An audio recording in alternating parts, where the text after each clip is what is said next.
तब्बल 15 दिवसानंतर drugs mafia ललित पाटील पोलिसांच्या जाळ्यात. कोर्टाकडून सोमवारपर्यंत पोलीस कोठडीत रवानगी. मी पळालो नाही, मला पळवलं गेलं. अटकेनंतर ललित पाटीलचा गौप्यस्फोट. तर पुणे पोलिसांकडून जीवाला धोका असल्याचा कोर्टात दावा.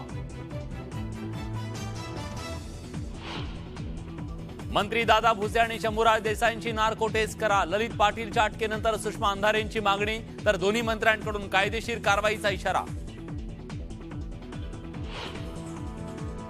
ललितच्या अटकेनंतर ड्रग्जचं मोठं रॅकेट बाहेर येईल. ललित पाटीलच्या अटकेनंतर गृहमंत्री फडणवीसांचं वक्तव्य.